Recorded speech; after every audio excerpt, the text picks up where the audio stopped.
The village of Chipping Barton rarely witnessed anything more disruptive than a thunderstorm or a wayward sheep blocking the high street. But the morning after Colonel Denham's birthday luncheon, the village awoke to something darker. The colonel, a former cavalryman with an iron sense of pride and a habit of raising his voice at anything that mildly inconvenienced him, had turned 73 the previous afternoon. His housekeeper, Mrs. Tilling, had arranged a modest celebration at the manor with a handful of close acquaintances, his niece Clara Denham, the vicar and his wife, the village doctor, and of course Miss Marple, who had taken the late invitation out of courtesy. It was a cheerful gathering, with the table set in the conservatory and a splendid cake brought out at the end, chocolate sponge with raspberry filling, made by the new baker's assistant, a nervous young man named Lewis, who'd recently moved from London. At precisely 4:17 p.m., Colonel Denham sliced the first piece himself, served a wedge to each guest, and raised his glass in a final toast. Everyone joined in. The conversation resumed, the tea poured, and the cake quickly vanished. By 5:15, Clara had excused herself to drive to the train station. The vicar and his wife left soon after, and the doctor stayed behind to examine the colonel's gout. Miss Marple returned to her cottage around 6, remarking later that the weather had taken a rather unpleasant turn by evening. The colonel was dead before 7. The cause was unmistakable: poison. Dr. Penrose, who had returned home shortly after his post-luncheon examination, was summoned again just after 6:30 by Mrs. Tilling, who'd found the colonel collapsed beside his favourite armchair in the drawing-room. He was clutching his stomach, and a half-empty glass of brandy lay beside him on the floor. His lips were discoloured. The preliminary opinion was strychnine, poisoning so severe and so sudden that no one had time to call for help. The question, naturally, was how. The colonel had eaten only what everyone else had: sandwiches, scones, and the infamous cake. The brandy was from his personal cabinet, which had not been touched during the party, and which, according to Mrs. Tilling, he opened only after the guests had gone. The teacups had been cleared by Mrs. Tilling herself and washed thoroughly. No one else had fallen ill. There was nothing unusual in the food, and nothing obviously wrong with the glassware or cutlery. The bottle of brandy, when tested later, showed no signs of tampering. The police, led by Inspector Drew from the county station, interviewed each guest the following day. No one had seen anything strange. Clara was visibly distressed, saying her uncle had seemed perfectly well when she left. The vicar's wife, who had a reputation for noting everyone's behaviour, could only recall that Lewis, the assistant baker, had trembled as he cut the cake. Mrs. Tilling vouched for him. He'd only been delivering the order and returned straight away. The cake itself had tasted heavenly, she claimed. Miss Marple, who had taken only a small slice, found herself replaying the details of the day with growing discomfort. Something had struck her as off, but she could not yet place it. What truly puzzled Inspector Drew was the fact that the cake, what remained of it, was tested and found clean. No traces of poison. Neither were there traces in the tea, the brandy, or the sandwiches. No fingerprints had been found on the brandy glass other than the colonel's own. The poisoning, swift and brutal, had left behind no clear method, no clear moment, and no suspect. The police began speculating. Perhaps the poison had been slipped into the colonel's mouth afterward, perhaps in his pipe tobacco, or even in his medication, though Dr. Penrose said he took none. But even those ideas went nowhere. 3 days later, the village turned to Miss Marple. Not officially, of course, but subtly, through careful remarks in the churchyard, polite queries in the grocer's queue, and unsolicited cups of tea at her cottage. Even Inspector Drew, initially sceptical of the elderly spinster's involvement, admitted that it might be useful if she were to cast an eye over the circumstances. And cast an eye she did, on the cake, the cutlery, the sequence of events, and especially the young assistant baker, Lewis. whose nervousness lingered with her more than she cared to admit. The Colonel's will was read the following afternoon. As expected, Clara inherited the house, the garden, and a considerable sum. But there was an odd clause, a sealed envelope, left in the Colonel's desk drawer to be opened only in the event of his death by unnatural means. The solicitor handed it to Inspector Drew, who opened it in the presence of all parties. Inside was a single sheet, handwritten by the Colonel himself. Should I perish in any unexpected fashion, I name the person most likely responsible as someone who stands to gain what they do not yet deserve. Look not at who baked the cake, but at who chose to serve it. Miss Marple leaned slightly forward in her chair as the words were read aloud. The inspector frowned. Everyone had served themselves. Or had they? Mrs. Tilling had taken her piece first, followed by the vicar's wife, then Miss Marple, then Clara. The Colonel had served himself and insisted on slicing every other portion thereafter. Lewis had brought the cake, sliced only the first piece, and left. If poison had been present, it would have been in the first few servings, yet no one else had fallen ill. Which meant, if the cake was not poisoned and the brandy untouched, something else had been the vector. Something timed, something precise, something subtle. The doctor's note confirmed death from strychnine poisoning, absorbed internally. But where? And when? And how?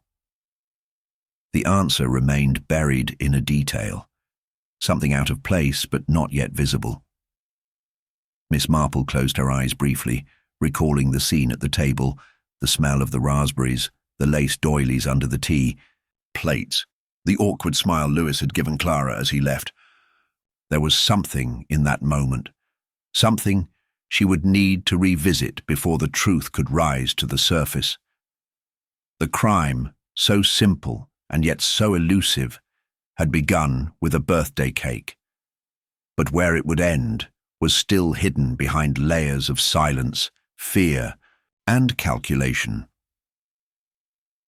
Miss Marple returned to Denham Manor the next morning under the polite pretext of visiting Clara, who had remained in the house out of a mixture of mourning and necessity. The air in the drawing-room was still heavy, not with grief, but with the sterile emptiness left by disruption. Clara looked worn and uncertain, her movements stilted, as though she were afraid of leaving fingerprints on the furniture. Mrs. Tilling offered tea and departed quickly, murmuring something about polishing the silver. Clara seemed glad of company, but was not ready to talk. Miss Marple sat quietly, glancing around the room, not with suspicion, but with the quiet diligence of someone who knew that people rarely noticed what they weren't looking for. On the small table near the armchair where Colonel Denham had died, a single silver napkin ring sat by itself. It seemed harmless, polished like everything else in the house, but Miss Marple found it strange. Why just one? The rest of the tea service had already been cleared. Perhaps it had been overlooked, or perhaps it hadn't. She filed the observation away in her mind, careful not to let the conversation drift there just yet. Clara, she noticed, seemed particularly preoccupied with the envelope her uncle had left behind. She brought it up twice without prompting, each time asking what Miss Marple thought he'd meant. "Who chose to serve it?" Clara repeated with furrowed brows. "He sliced it himself. What more is there?" Miss Marple smiled faintly. "Your uncle liked control. Slicing his own birthday cake may have seemed like a simple thing, but I imagine to him it was quite symbolic. He didn't want to be surprised." Clara gave a dry chuckle which faded quickly. Miss Marple leaned forward slightly. "Did he eat anything before the luncheon? Anything special, perhaps? Something someone brought him?" Clara shook her head. "No one brought anything, and he wouldn't have eaten it if they had. He was very particular about food. Even the cake he only agreed to because it came from that new place, and not the Women's Institute. He didn't trust village baking competitions." Miss Marple nodded slowly, then asked if she might step into the conservatory again. where the luncheon had taken place. Clara agreed, and Miss Marple wandered through the wide doorway, gazing at the spotless floor, the empty cake stand, and the clean silver cutlery in a neat rack on the sideboard. One cake knife remained out, longer than the others and set aside as though recently polished. A faint trail of dried raspberry filling had settled near the base, barely visible, but still there. She looked at the stain, then at the cake stand. Beside it, and then at the floral tablecloth beneath the place where the Colonel had sat. There was no other stain nearby. A thought began to form. Half an idea, not yet ready. Miss Marple didn't believe in coincidences, not in domestic matters. When things were misplaced or singular items left behind, it was usually someone's mind forgetting or deliberately obscuring. She returned to the drawing room, thanked Clara, and made her way into the village on foot, quietly reflecting on everything that had been said and left unsaid.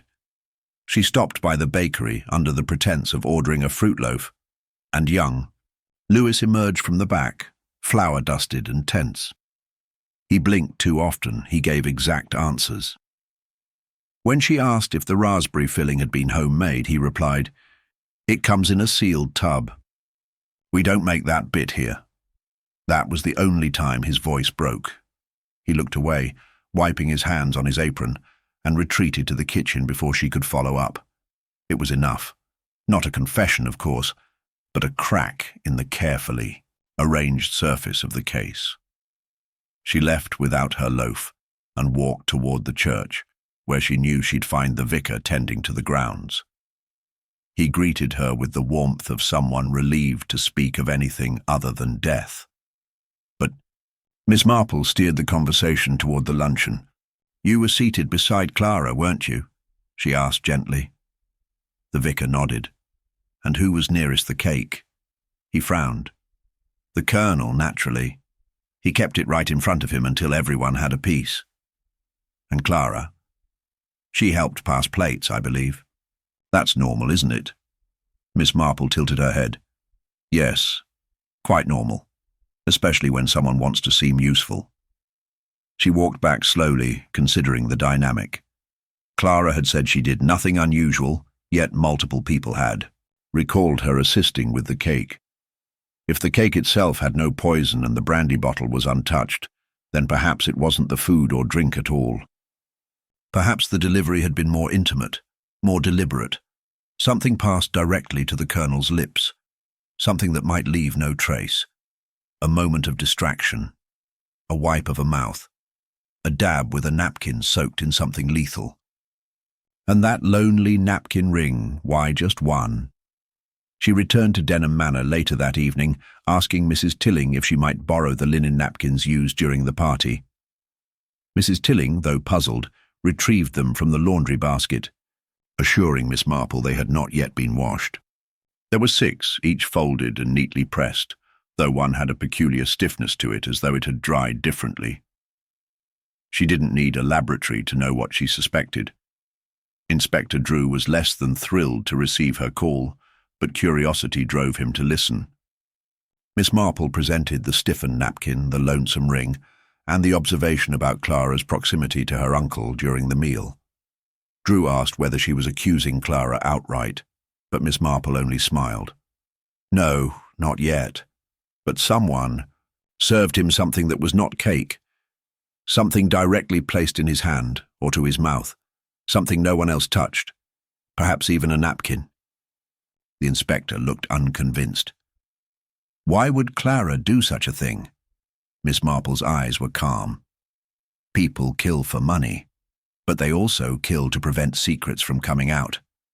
And the Colonel was not a man who kept unpleasant truths to himself indefinitely. We must look not only at who gained, but who feared what the Colonel might have said. That night, Clara burned a small pile of letters in the fireplace of her late uncle's study. She watched them curl into ash, unaware that one of them had been seen earlier by the housekeeper, an envelope addressed to someone named Margaret, with a date from 15 years ago. Mrs. Tilling, unsure whether it mattered, would mention it to Miss Marple the next morning. and that single name, Margaret, would be the key that unlocked everything. The next morning, the sky over Chipping Barton hung low with grey mist, and a steady drizzle tapped gently against the window panes of Denham Manor as Inspector Drew returned, this time with firmer resolve and Miss Marple beside him.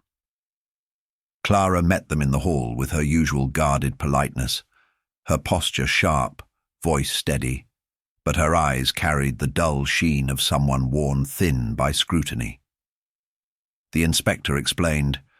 He needed to clarify a few points, and Clara nodded, brushing a strand of hair behind her ear, as if it would help her think more clearly. They settled into the study, the fire still smouldering in the hearth from the night before, a faint scent of char lingering in the air.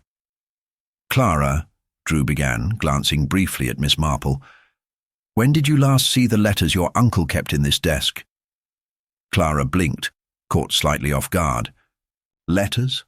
Oh, you mean the ones from his war days? I don't know. I wasn't in the habit of going through his personal things." "Of course," Drew said lightly, "but Mrs. Tilling mentioned seeing you holding one yesterday afternoon. Something addressed to Margaret. You were near the fire shortly after." Clara's smile faltered just enough to be noticed. "Oh, yes, I found a few envelopes while sorting things. I didn't recognize the name.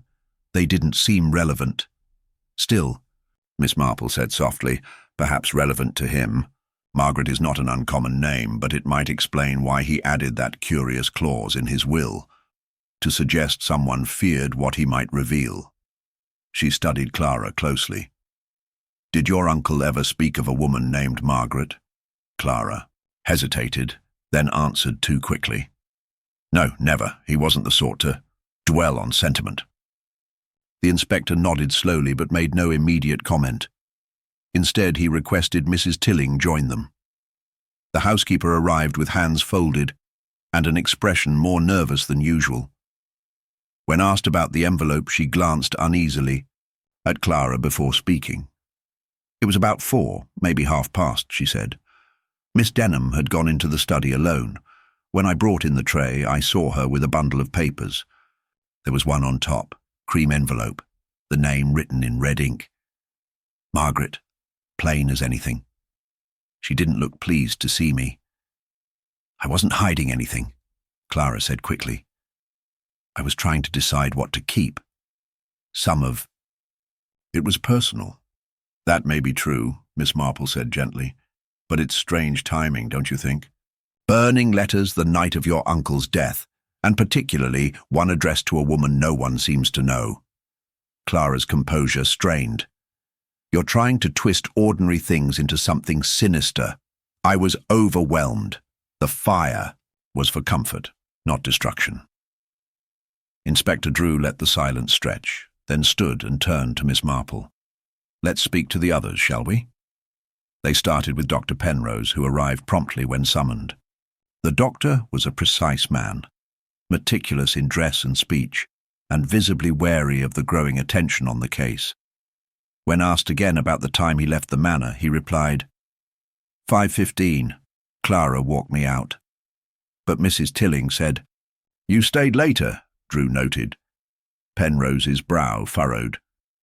"She's mistaken. I had a patient to visit at 5:30 in Lower Barton. Ask the Lamptons." "We have," said Drew. "They said you arrived closer to 6. A beat passed. The doctor adjusted his cuffs. "I may have misremembered. It was an emotional afternoon." Miss Marple leaned forward. "Did the Colonel confide in you, Doctor?" "About anything troubling?" Penrose paused, then offered a diplomatic answer. He was proud and stubborn, but sharp-minded. I believe he feared something, perhaps blackmail, but he was too proud to name it outright. The word hovered. Clara had tensed at the sound of it. Blackmail. That would explain the strange clause in the will, the sealed envelope, and the reference to someone who stood to gain prematurely. If the Colonel suspected someone close to him of betrayal, perhaps he set the trap himself. Next came Lewis, the assistant baker. He arrived at the manor damp from the rain, pale as ever, and clearly uncomfortable.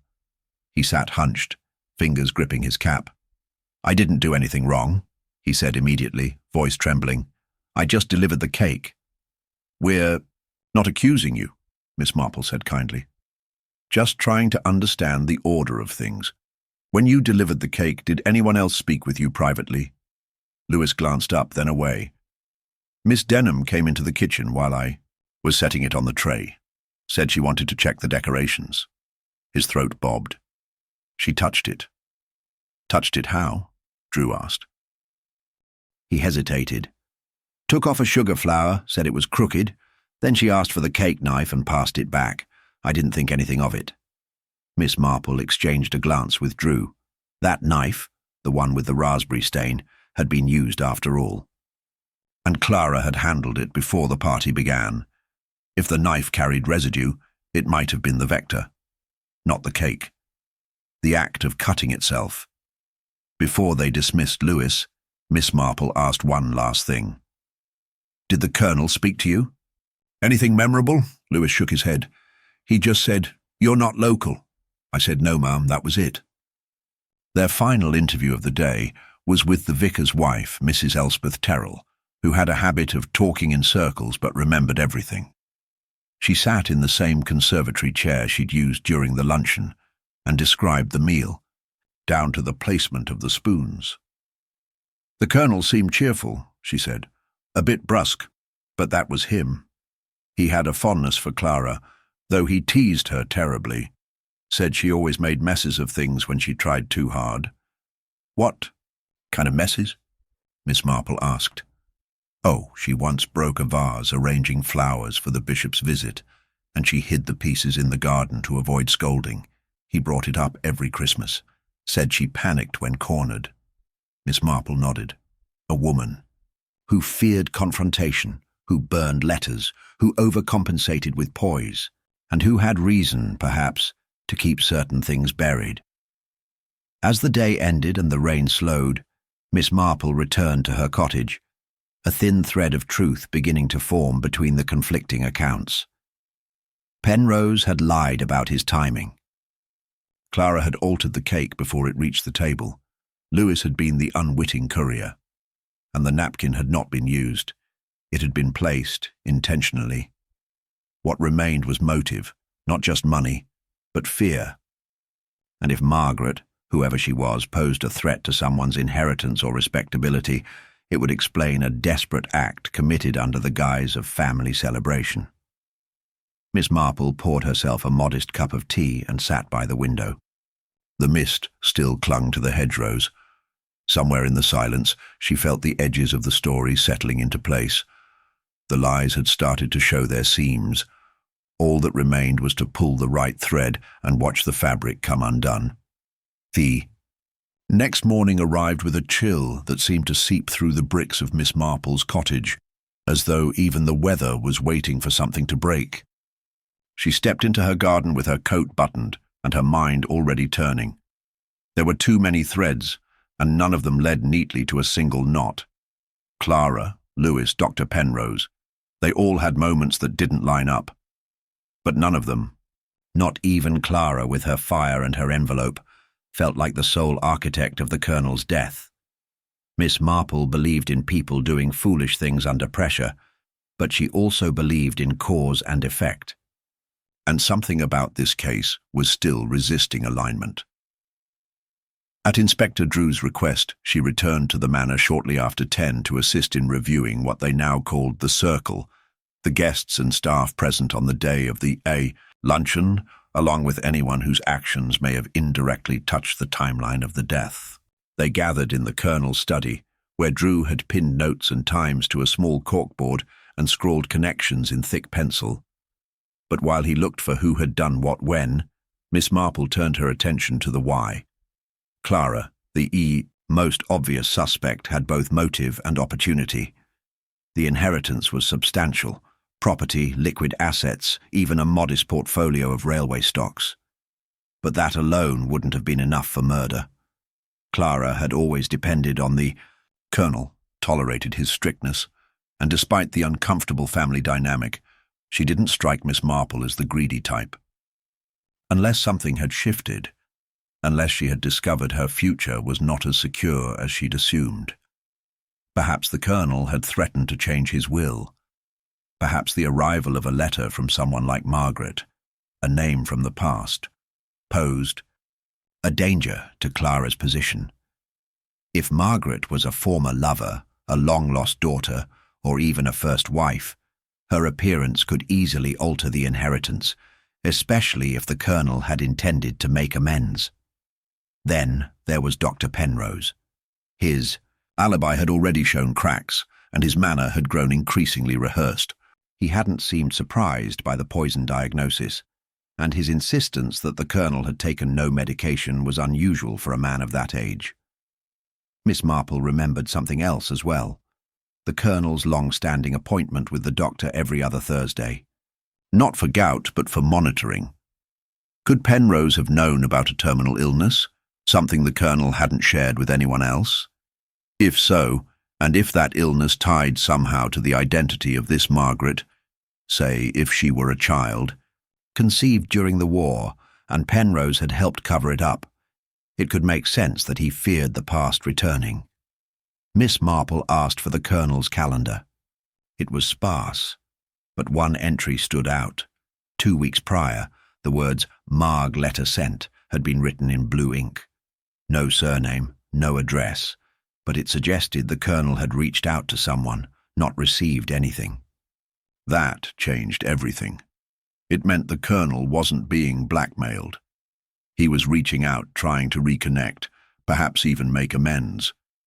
And if he had revealed that to Clara or Penrose, either could have felt their future unraveling. She thought again of Lewis, the baker's assistant. Young, nervous, too helpful. His only confirmed contact was with the cake, but he'd also been seen in the manor kitchen before the luncheon, and he'd known who Clara was. That hadn't sat right. Why would a stranger working part-time in a bakery have a familiarity with someone like Clara, unless there was more to the story? Miss Marple requested to speak with Lewis again, this time away from the manor. He met her, in the back of the bakery, where the heat of the ovens did nothing to ease his nerves. She spoke softly, almost like a grandmother asking about the weather. "You mentioned you weren't from the village," she said. "Where did you live before?" "Eastbourne," he replied too quickly. "Before that," he hesitated. "Kent. But I don't remember much. Moved around a lot." Miss Marple gave a small nod.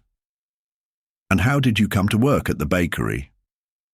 "I saw the notice. I needed work. But you didn't mention your surname."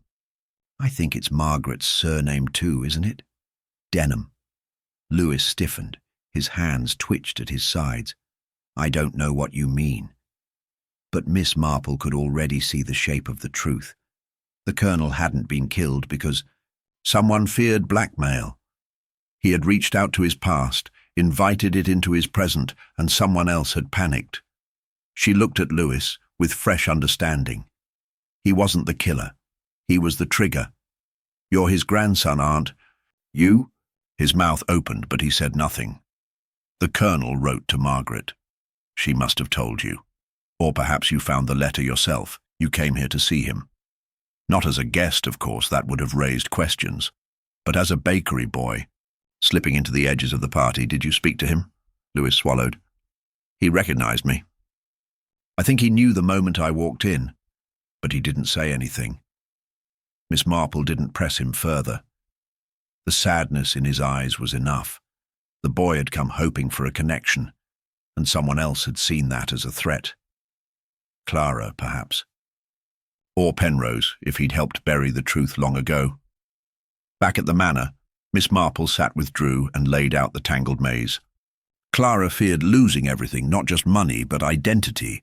The truth of Lewis's connection would reduce her inheritance, if not erase it. She had the motive, and she had manipulated the setting, removing the sugar flour, handling the knife. Dr. Penrose had motive too, fear of disgrace, maybe guilt, but he lacked the access Clara had that day. "There's still one thing I don't understand," Drew said. "Why the napkin?" Miss Marple tapped her finger lightly. "It's not that it was used to deliver the poison. It's that it wasn't used at all. It was staged. Clara placed it there to make us think he'd wiped his mouth, perhaps ingested something from it. But the poison wasn't in the napkin, it was on the knife. But the knife was shared. She knew that. Which is why she passed him his slice first, cut with the stained side. She wiped the blade between servings, made it look like she was being tidy. A clever woman panicking in the only way she knew how. The motive wasn't just greed. It was fear of a shifting identity, of a buried truth rising too close to the surface. Clara had built a life around being the Colonel's heir, his legacy, and Lewis's arrival threatened to rewrite that narrative. The pieces were aligning, but it was not quite time to act.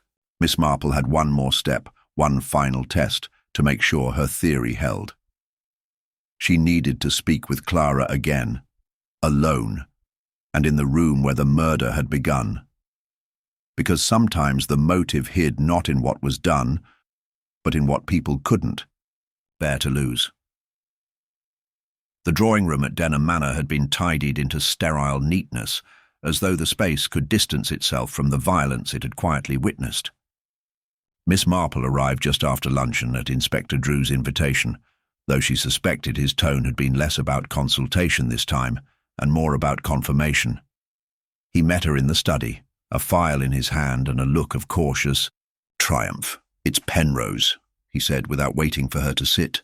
"We searched his surgery this morning. Found a vial of strychnine in the locked cabinet. No record of prescription, no reason for it to be there. I confronted him. He didn't deny it." Miss Marple raised her eyebrows only slightly. "And what was his explanation?" "That it was a sample left by a pharmaceutical rep. Claimed he forgot it was there."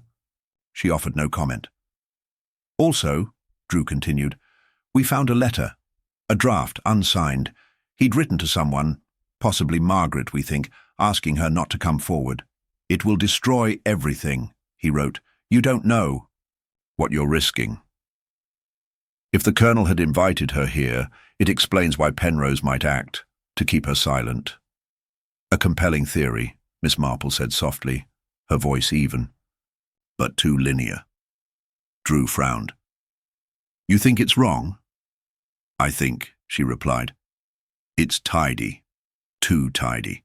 It answers the surface of the problem, but not the underside." He leaned forward. He had access. He stayed longer than he claimed. He had a motive. And yet the Colonel was not a man who trusted many. Penrose was one of the few he did. If he feared the past, why would he consult the doctor and invite a stranger back into his life at the same time? No, something else still lingers. Penrose might have lied, but I'm not convinced he killed. Drew's jaw tightened. He had the poison. Many doctors do. Before he could respond, a knock interrupted them. It was Clara, standing stiffly in the doorway, hands folded in front of her. "I heard," she said without waiting to be invited in. "Dr. Penrose, it's awful." Miss Marple turned to her. "You look relieved." Clara blinked. "What?" "No, just surprised, but not shocked." Clara hesitated. "He always seemed controlled, but now that you mention it, he was nervous that day. I thought it was just the Colonel. They had a difficult relationship." Miss Marple studied her for a moment, then said gently, "Would you walk with me? Just the two of us?" Clara hesitated, then nodded, and they stepped into the cold garden path outside, the clipped hedges stark against the winter grass. They passed the rose beds, long since trimmed back, and circled toward the side lawn. For a while, neither spoke. "Clara," Miss Marple said at last, "I don't believe you poisoned your uncle. Not yet, but I do believe you've lied." Clara's voice cracked as she tried to mask it with composure. "I don't know what you mean. You knew who Lewis was.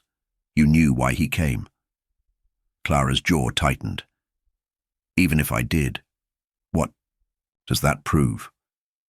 "It proves fear. You feared your place would change, that the colonel might name someone else, but fear alone isn't guilt. I didn't kill him. No, Miss Marple said, her voice almost kind. But you watched him die, didn't you? Clara's mouth parted, but she didn't speak. You saw him take the cake, drink the brandy. You saw the first signs, the cramp, the discomfort. And you waited.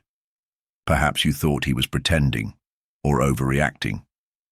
Or perhaps you hoped it was just his heart giving out on its own. Clara's eyes welled. He was cruel. You think I don't feel anything, but I do. He told me that morning, told me he was changing the will, that he'd found his grandson, that Lewis was going to take everything, and I— You panicked, Miss Marple finished. I didn't poison him. I swear it. Miss Marple nodded. Then you must help us find who did. Back at the bakery, Inspector Drew was preparing to officially charge Dr. Penrose, though Lewis was absent, having left for the day early. Sick, said the owner. Didn't look well. Miss Marple asked if Lewis had received any mail recently, and the owner hesitated before retrieving a folded envelope from the back. Came yesterday. Didn't pick it up. The envelope bore no return address, but the handwriting was precise, clean. Inside was a short note. Don't trust what they tell you. He didn't want you here. He was going to disown you again. It was unsigned. Miss Marple read it twice, then folded it slowly. It didn't sound like Penrose, it didn't sound like Clara. It sounded like someone who needed Lewis to leave. Someone who wanted the case closed. Miss Marple returned to the manor and asked to see the colonel's records, his banking files, his appointment book, anything left intact. Clara retrieved them hesitantly, but they revealed something new. A wire transfer made the week before the luncheon, a large sum. The recipient? An account under a trust name traced by Drew's team to a third party unrelated to the family, and suddenly everything bent. It wasn't Clara. It wasn't Penrose. It wasn't even fear of a changed will. It was something else. Someone else. Someone who had orchestrated the conditions, planted enough suspicion on those nearby, and now watched from the shadows as the blame landed elsewhere. Miss Marple didn't yet know who, but she knew they were still close, watching, waiting. She looked once more at the note addressed to Lewis, now folded on her lap, false comfort in a tidy answer. Penrose would take the fall. Clara would retreat in silence. And the real killer, calm, calculating, had just bought themselves a quiet escape. But not for long.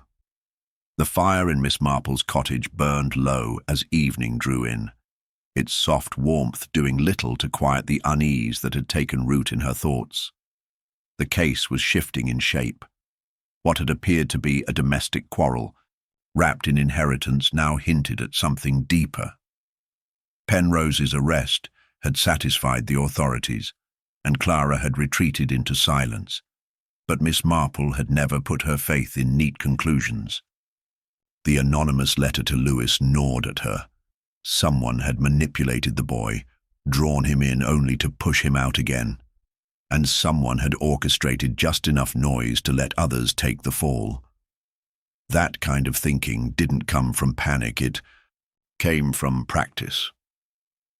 She sat down once more with the colonel's notebook, scanning for anything that had been missed. Most of it was what one might expect: garden reminders, pension deposits, notes about local meetings. But one entry near the back caught her eye. Meeting confirmed, C. Eldridge, 2:30 at the Hare. The ink was darker, newer than most of the others. The date matched the Monday before the luncheon.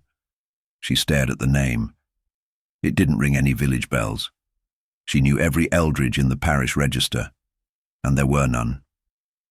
Curious, she visited the Hare and Thistle the next morning, a quiet inn on the outskirts of the village where the colonel occasionally held his veterans' meetings. The landlord, a stout man named Mr. Wills, had been there for years and remembered everyone by habit. When asked about a Mr. Eldridge, he paused, then nodded. Yes, now you say it, I do remember. Tall fellow, dark suit, came in quiet. Sat with Denham in the corner booth. They talked for a good while. Didn't seem friendly, if you ask me. Did you hear what they discussed? Mr. Wills shook his head. They kept their voices low, but I saw Denham slam his hand on the table once. Not like him to make a scene. Miss Marple thanked him and left, the name repeating in her mind. Eldridge, not from the village, not listed in the Colonel's estate. And yet the meeting had clearly agitated him. She walked directly to the county records office, bypassing the constabulary entirely, and requested to see any public files relating to the name Eldridge, military, legal, financial.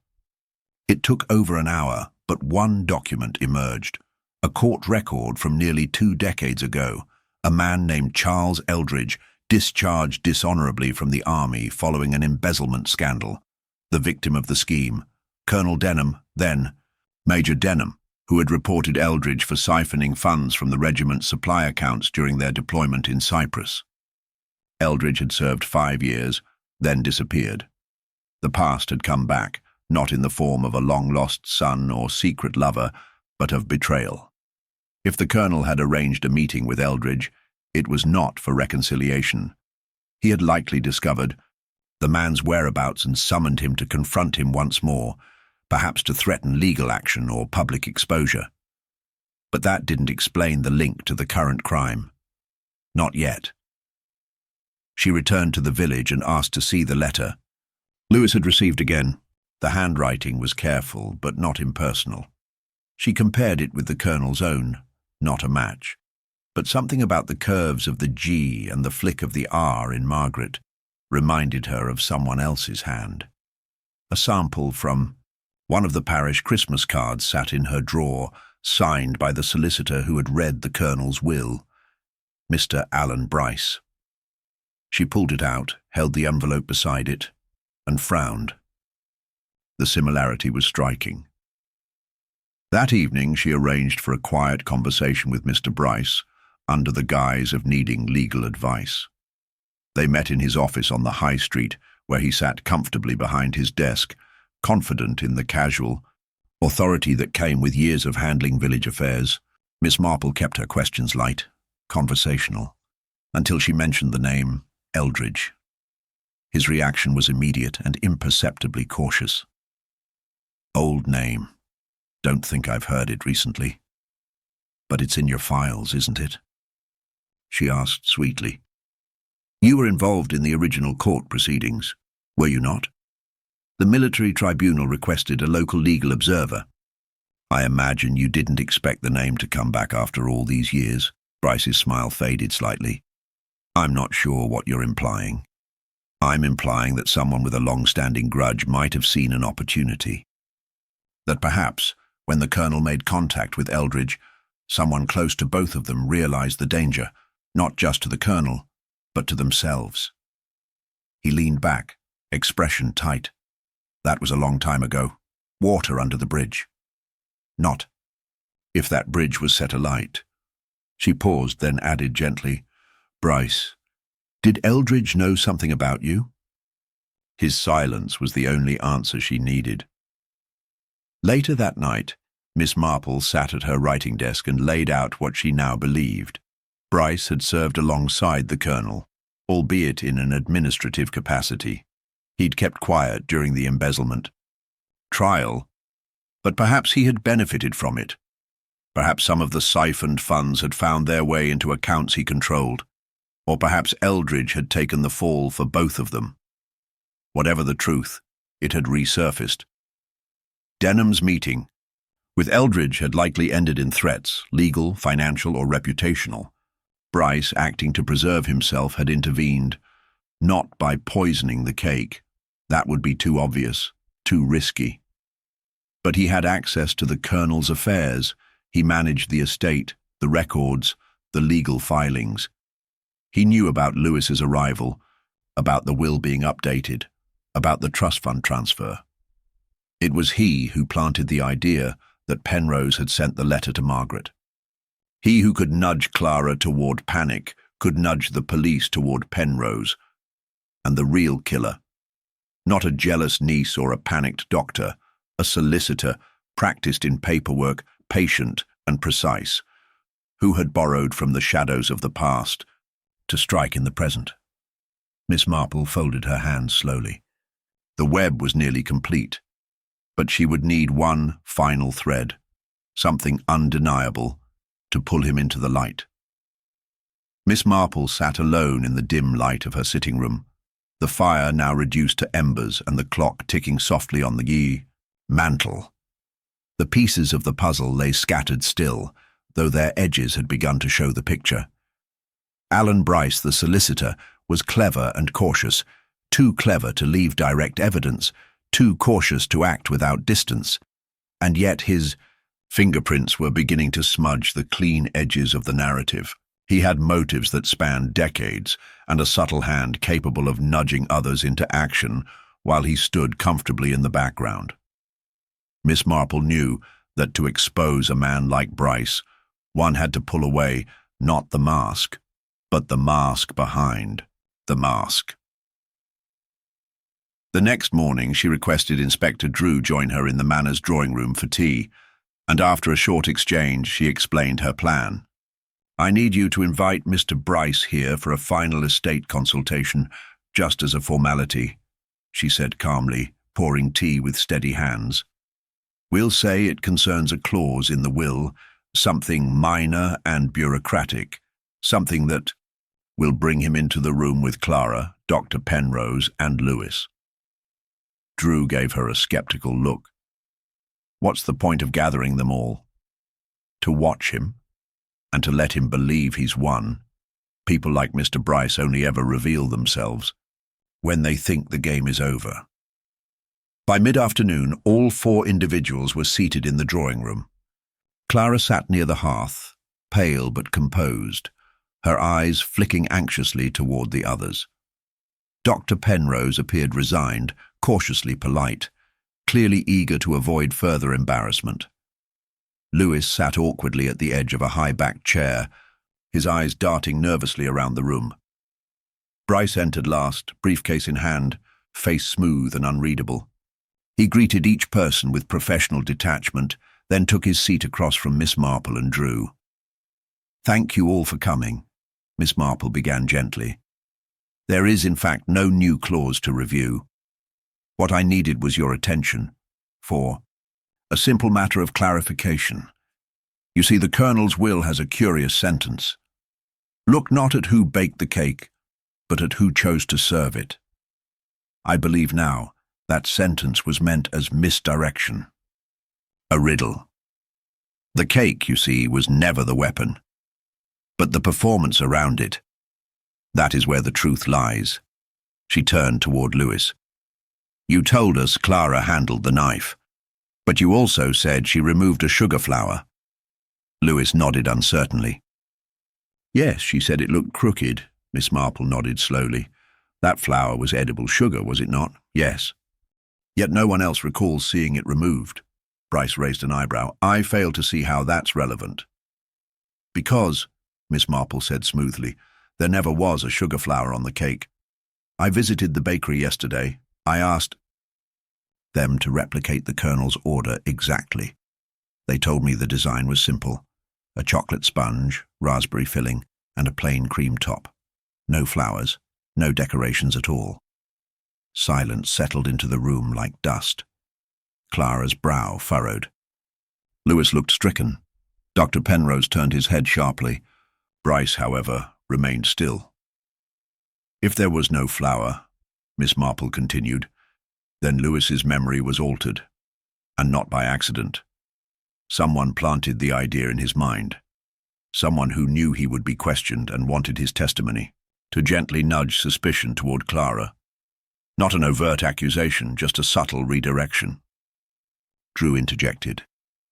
"Are you suggesting Bryce spoke to Lewis before the police interviewed him?" "Of course he did," Miss Marple replied, her voice calm. "As the executor of the will and the family's legal counsel, Bryce had every reason and excuse to speak with all involved parties. And he used those conversations not to understand the situation, but to shape it. Bryce's smile returned, thin and amused. That's an interesting theory, Miss Marple.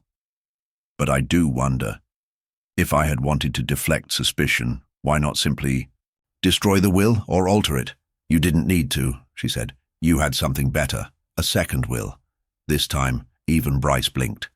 That's nonsense, Miss Marple continued. You drafted it weeks ago. The Colonel signed it privately. It named Lewis as a beneficiary, not of the house or fortune, but of a trust, a quiet arrangement. It would have embarrassed Clara, perhaps raised questions. But it was legal, and you never filed it. Drew looked up sharply. Do you have proof? No, but I believe it's still in Bryce's possession. Not filed, not destroyed. It was your leverage, wasn't it? She turned toward Bryce, her expression unchanged. You couldn't control the Colonel anymore, but you could control the outcome. Until he threatened to go public, until he arranged that meeting with Eldridge. Bryce's lips parted, then closed again. Clara stood abruptly. Is this true? She demanded. Did you keep the will? Did you let us all think? He turned toward her, voice still calm. I was trying to protect the estate, your reputation. Your uncle was about to undo everything, give it all to a stranger. Lewis flinched, his voice barely audible. I didn't ask for any of it. Bryce rose. You didn't have to. You were the perfect pawn, a name, a face, a quiet threat to the old order. Your arrival was enough to send Denham spiraling. He was unstable. He didn't deserve... Miss Marple's eyes narrowed. That's why you poisoned him. Not out of greed, but to preserve your illusion of control. You thought you could guide the chaos, contain it. And when Clara began to panic, you encouraged her silence. When Penrose began to suspect, you planted the poison. When Lewis became inconvenient, you sent him that letter. Bryce's calm cracked, not into outrage, but into something more dangerous, indifference. He looked around the room, then exhaled slowly. You have no evidence. No, Miss Marple said softly, but I have something better. She walked to the writing desk and pulled out a simple object, the napkin ring. She held it up. The only one not returned to the drawer. And inside, she unscrewed the tiny cap on the side, a residue of powder, enough to suggest it carried something dangerous once. You thought no one would look there. A keepsake, decorative. Drew stepped forward and took the ring. We'll test it. Bryce said nothing. He reached for his briefcase, but Drew's hand closed over his wrist before he could open it. I think we'll have a look at that as well, the inspector said, evenly. Miss Marple sat back in her chair, quietly watching as the illusion began to crumble.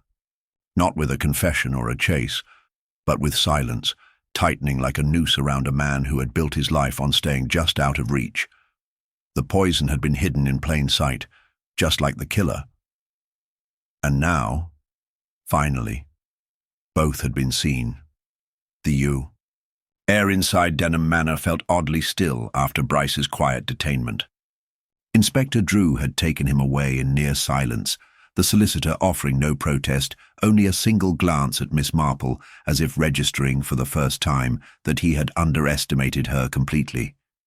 With the others dismissed and the drawing, room empty once more, Miss Marple remained seated, her hands folded in her lap, mind alert despite the long hours.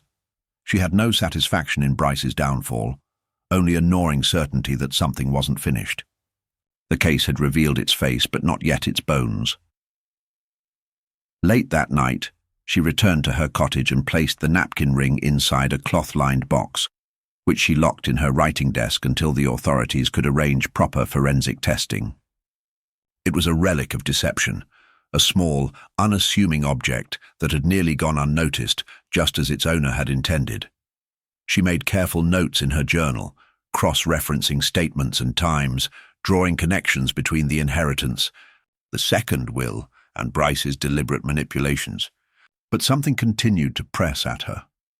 One thread still pulled taut, the second will itself. The following morning, Inspector Drew arrived earlier than expected, rain slicking the shoulders of his coat. His face was tight, his voice curt. "We have a problem," he said, stepping inside. Bryce's briefcase was empty. Miss Marple looked up calmly. "Of course it was." He had 20 minutes in the interview room before I returned. The moment we walked out, he was alone. The clerk thought he needed water. He destroyed it then? If there ever was a second will, we have no copy. No mention in his office, not even a carbon draft. Miss Marple gestured to the desk. "The napkin ring is still here. I haven't moved it." But when she unlocked the drawer, the box was there, untouched, but light, too light. She opened the lid. The ring was gone. For a moment, neither of them spoke. Drew leaned in, eyes narrowing. "Who else has been in this room?" "No one," Miss Marple said. "But the lock shows no sign of tampering. It wasn't broken into." "A key? No copy exists." She stared at the box, lips pressed tight. It wasn't the napkin ring alone that mattered. It was the residue inside it, the trace that could tie Bryce conclusively to the means of murder. Without it, her theory returned to mere suggestion. Drew ran a hand through his hair. Someone is protecting him, or at least working to bury what's left. Miss Marple's mind turned to the only people who'd had access to her study in recent days. The vicar's wife had dropped off a cake tin. Clara had visited once, briefly, bringing a scarf she claimed Miss Marple had left behind, and Lewis, nervous, jumpy Lewis, had been outside her gate, though he hadn't come in. She thought again of the letter he'd received. It had been meant to push him away, yes, but also to make him disappear, to silence him before he could realize how valuable he'd become. "I need to speak with Lewis," she said softly. "Before someone else does." They found him at the bakery, stacking trays near the front window.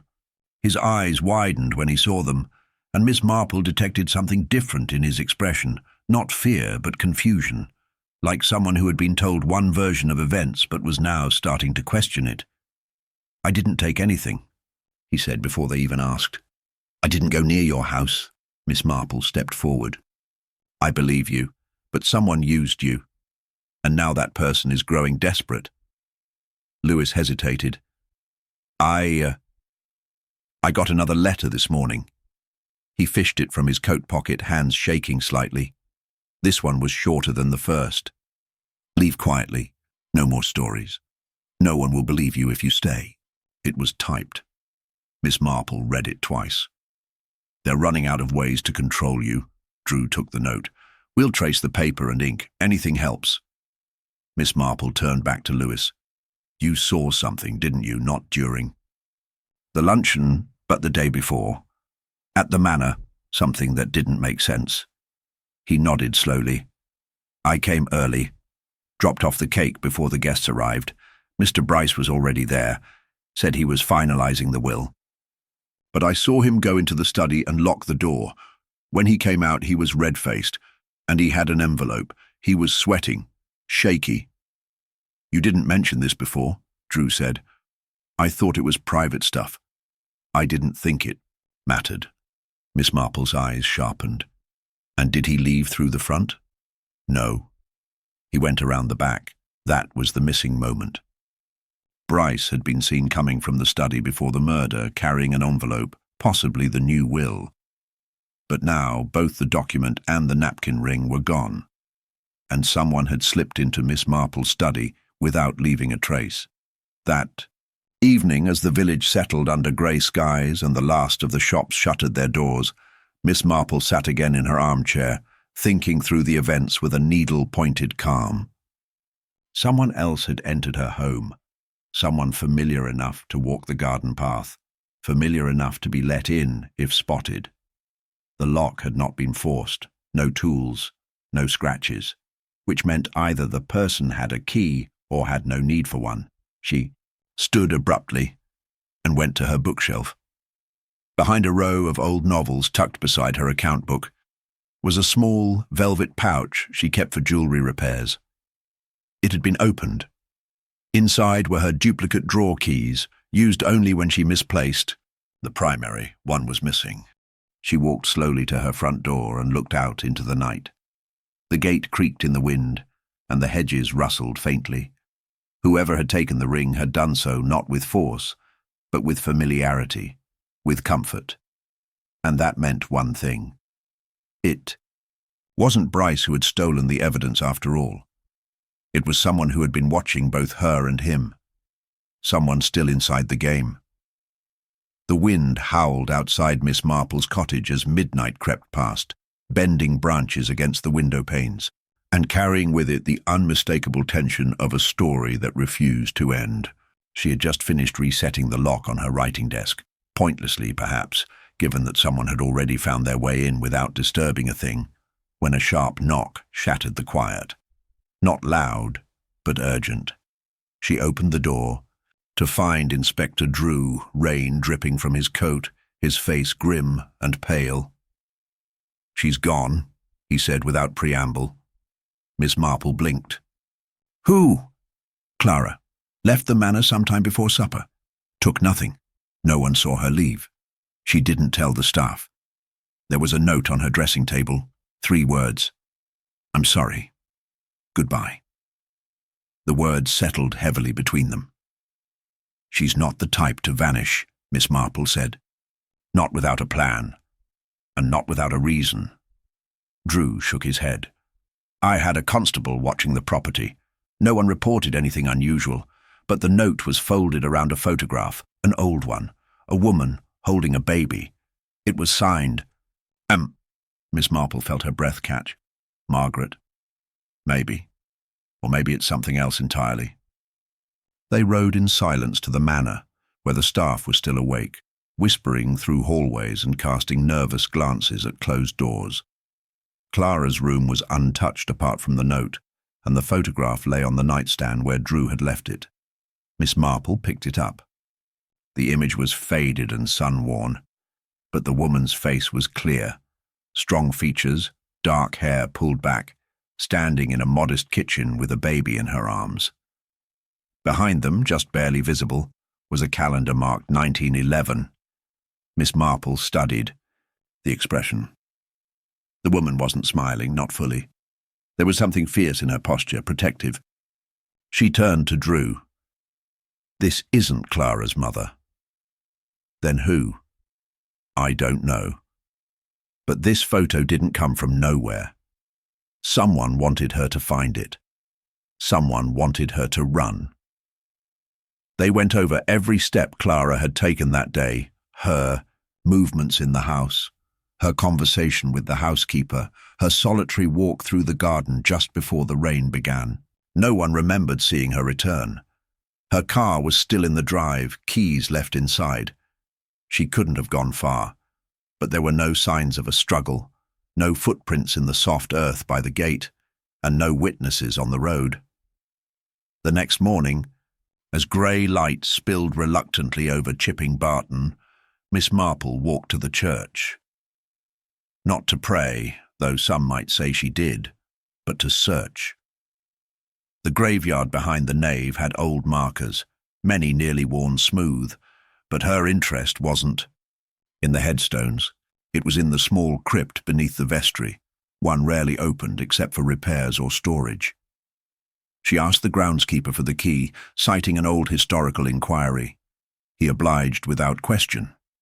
Inside the crypt, among dusty chairs and mildewed ledgers, she found what she was looking for, a narrow iron door at the far end, leading to a passage long disused.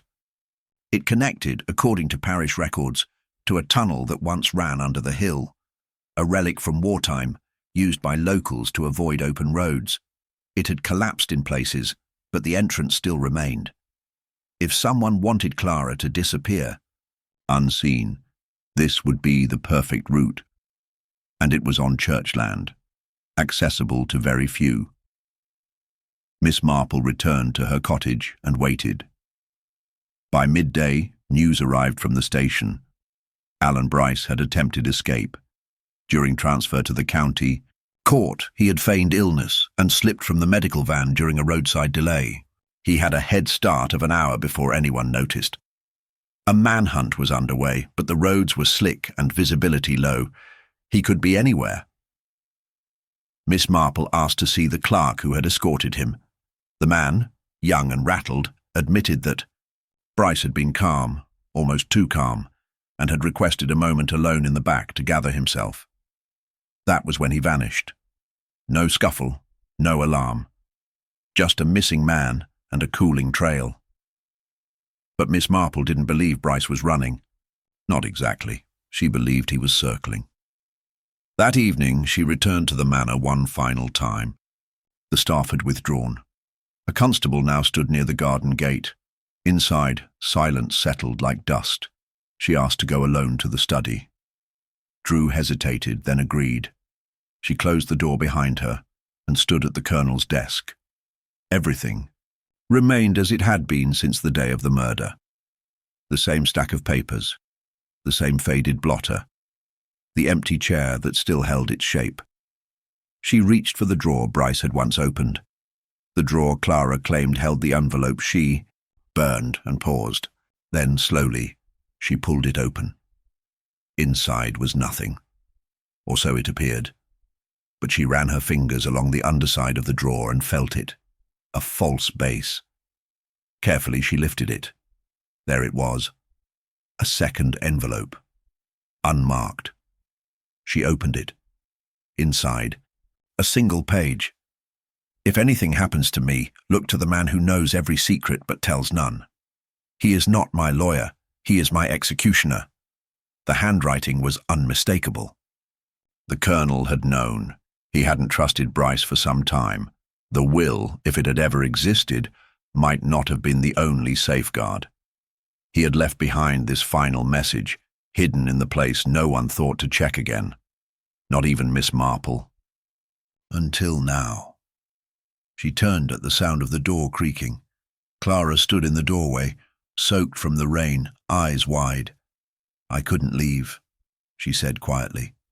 "I tried, but something kept pulling me back." Miss Marple stepped forward and took her hand.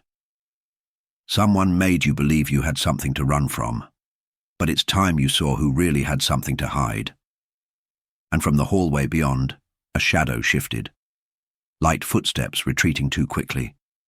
Miss Marple moved to the door and stepped into the corridor just in time to see the figure dart through the back entrance.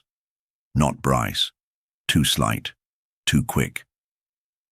She recognized the coat instantly. Mrs. Tilling. The housekeeper. Miss Marple's breath caught. The gatekeeper to everything. The one person no one ever suspected. And she was already disappearing into the dark. Miss Marple's heart raced as she stepped swiftly into the corridor, her mind already piecing together the new fragment of the puzzle. Mrs. Tilling had been part of the household for years, trusted, unobtrusive. And yet, the woman who had served the colonel with unflagging loyalty had somehow become the center of it all. Miss Marple's instinct told her she'd missed something vital. She'd been focused on the larger players, Bryce, Clara, Penrose, but the quiet, seemingly invisible figure had escaped her notice. By the time she reached the back entrance, Mrs. Tilling was nowhere to be seen. The rain had started to fall heavier now, streaking the windows in jagged lines. Miss Marple stood there for a moment, letting the silence settle. Drew had gone off to investigate another lead, and the constable stood watch by the gates. They were all missing something she'd overlooked. It wasn't until Miss Marple turned back toward the study that she spotted it, a single item left behind on the small side table in the hallway. A book, half open. She reached for it instinctively and noticed the cover. It was an old volume of poetry, Thomas Hardy, one of the colonel's favorite authors. She flipped it open and immediately saw the scribbled note inside. It wasn't the colonel's handwriting, but Mrs. Tilling's. The game is almost over. You know what to do. Next, the word sent a chill down her spine. Mrs. Tilling hadn't just been a servant. She had been complicit. She had known all along. The game. What game? Miss Marple flipped through the pages, her mind racing. She glanced back at the note and looked for a specific detail, a word or a clue that could connect everything. There, it was, in the margin of the last page, a small, almost imperceptible ink smudge, as though something had been hurriedly written over and then erased. She ran her fingers over the page, feeling the slight ridges where the ink had once been. She could make out part of a name. Not Mrs. Tilling, but someone else entirely. She leaned closer. Margaret Denham, October 1920. Miss Marple froze. The name was unmistakable. Margaret Denham, the mother of the boy Lewis, the very same woman who had been mentioned in the mysterious letters. The Colonel had written to her. And now it seemed Mrs. Tilling had been hiding the truth from everyone. She closed the book with a quiet snap and immediately left the study, retracing her steps toward the garden. Mrs. Tilling must have known the Colonel's darkest secrets. About his past, about Margaret, about the lost child.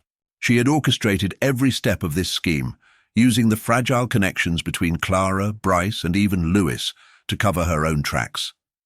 It wasn't until Miss Marple stood near the old, overgrown hedge by the back of the house that the full weight of the realization hit her. Mrs. Tilling had been the true keeper of the Colonel's history, the one who knew what was at stake. Her control over the household, her subtle influence on the others. It all made sense now. Miss Marple walked toward the garden shed, her eyes scanning the overgrown plants and forgotten tools strewn about the yard. There was something off about the way the earth around the shed had been disturbed. She knelt down, her hand brushing over the soil, and found it, half buried beneath the damp earth, a small metal box. She dug it out, carefully lifting it in her hands. The lid was heavy and tarnished, but it opened with ease. Inside, wrapped in old yellowed parchment, was a stack of documents. Miss Marple unfolded the top page, and her eyes widened. It was the second will. The one Bryce had been so desperate to hide, the one he had hoped to burn, to erase from the Colonel's memory. But Mrs. Tilling had kept it hidden, and she had never truly believed that the Colonel would turn back the clock and bring his past into the light. The will confirmed everything. Lewis as the true heir. The only question that remained was why Mrs. Tilling had gone to such lengths to ensure that no one knew about it. The answer was buried somewhere in the past, and it had everything to do with Margaret Denham. The hidden relationship, the birth of Lewis, and the secret kept for years. Miss Marple sat back on her heels, the dampness of the ground seeping through her skirt. All the pieces were finally fitting together. But there was one last thing. She returned to the house, the will clutched tightly in her hands, and found Drew sitting in the study, waiting for her.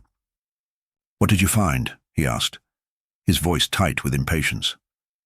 "Everything," Miss Marple said quietly. She set the will down on the desk between them. "This is it. The truth." Drew's eyes scanned the document, the lines on his face, softening as he read. "So it's true. Lewis is the heir. But why would Mrs. Tilling hide this from everyone?" Miss Marple's gaze darkened. Because she knew that the Colonel's past couldn't stay buried. She knew the truth about Margaret and the child, her child. And if anyone found out, it would ruin everything. Drew shook his head. But why did she kill him? Why the poison? Because the Colonel was about to reveal it all. He was going to force her to face the truth, to admit the crime she had been hiding for years. And when he met with Eldridge, it was to blackmail her, Drew finished. Exactly. Mrs. Tilling had everything to lose. The power, the control over Clara.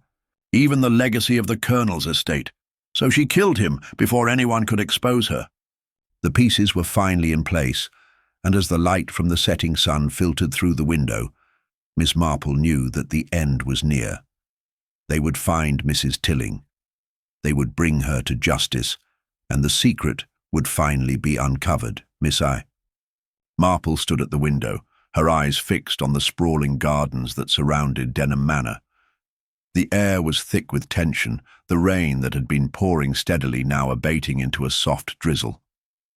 She could feel the truth finally pressing at the edge of her mind, the last thread pulling her forward. Drew had taken the will to the constables, and the arrest of Mrs. Tilling was imminent. But as much as the pieces were falling into place, something lingered in the back of her thoughts, a deeper, darker question that needed to be answered. She turned from the window and faced Drew, who had been poring over the papers she had left out. His face was tense, his lips pressed together in frustration. "You're thinking what I'm thinking, aren't you?" she asked quietly. Drew didn't look up. "I thought we had this solved. We have the will, the motive. Mrs. Tilling stands to lose everything, and she killed the colonel to protect her past." "It makes sense. It makes sense on the surface," Miss Marple said, moving closer. "But there's something else, something that doesn't add up." Drew looked up sharply, his eyes narrowing. "What do you mean?" Mrs. Tilling wasn't acting out, of greed or power alone. She wasn't just protecting her inheritance, or even the secret about Margaret and Lewis. There's something deeper here. A fear, perhaps. A kind of desperation. "Desperation," Drew repeated, his tone skeptical. "She had everything under control. She manipulated the colonel's trust. She held all the cards." "She did," Miss Marple said softly. "But there's one thing. She didn't control her own guilt." Drew frowned, not entirely following. "What are you saying?" Miss Marple walked over to the desk and picked up the photograph that Clara had found in her room, the one with the woman holding a baby, marked with the name Margaret Denham, October 1920. She turned it over slowly in her hands, feeling the weight of the story it held. This woman, Margaret, wasn't just the colonel's past. She was Mrs. Tilling's, too. Drew blinked, caught off guard. "What are you suggesting?" "Think about it," Miss Marple said, her voice growing quieter, more deliberate. Mrs. Tilling was not just a housekeeper, a servant in the household. She had been there since the colonel's early days, helping him build his life. And I believe she was more than just a servant. She is, a woman with a deep, unacknowledged attachment to him. A woman who once shared his secrets and his guilt. Drew remained silent as the pieces began to click together. "You think she's been covering something up?" Miss Marple nodded, her eyes focused on the photo. What if she was Margaret's sister? Or even her mother? What if, in that year, the colonel and Mrs. Tilling had been involved, romantically perhaps? We know that Margaret's child, Lewis, was born in 1911. What if Mrs. Tilling's attachment wasn't just to the colonel's estate, but to the child he had abandoned, the one she had to protect, her child, not his? Drew's face grew pale as the implications hit him. "Are you saying that Mrs. Tilling is Lewis's mother?"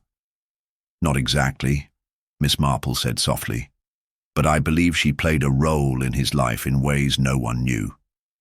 And when the colonel reached out to Margaret through the letter, when he threatened to expose the truth, Mrs. Tilling couldn't let that happen.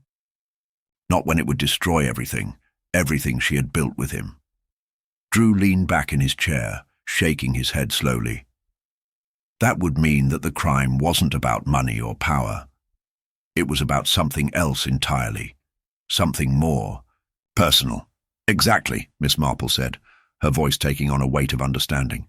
The real motive wasn't just to protect the estate. It was to keep a secret that would ruin Mrs. Tilling's life. She had helped raise Lewis, yes, but she had also hidden his identity. She couldn't let the colonel reveal the truth because it would destroy everything she had built, not just with him, but with herself. She'd been carrying this burden for years, and when the colonel threatened to expose it, she was driven to take the ultimate step. Drew exhaled slowly, his mind processing the enormity of it. But why keep the will hidden? Why kill him when she could have just left? Because she knew that once the colonel had decided to act, he wouldn't stop. If he was determined to reveal the truth about Lewis, he wouldn't just ruin her, he'd ruin everything. And she couldn't let that happen. The killing wasn't about protecting an inheritance. It was about protecting a lie that had been buried for years, about a woman so consumed by guilt and fear that she would kill to protect it. Drew looked at Miss Marple with a new understanding. And that's why she took the napkin ring, why she planted the evidence in your study. She wanted to control the narrative, even in the end. Miss Marple nodded. She knew the game was over, but she couldn't let go of the control. Not yet. She thought she could manipulate it just one more time. As they stood in the study, the air thick with the weight of this revelation, Drew turned to her.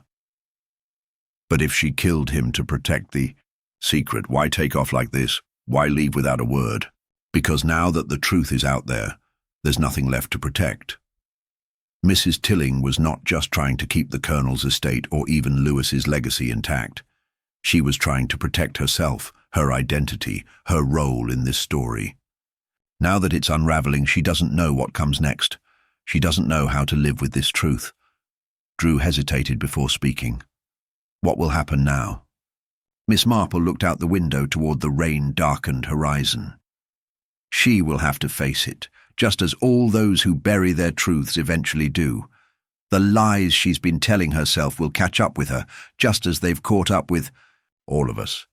The real question, Drew, is whether she'll come back to face it, or whether the past will finally swallow her whole.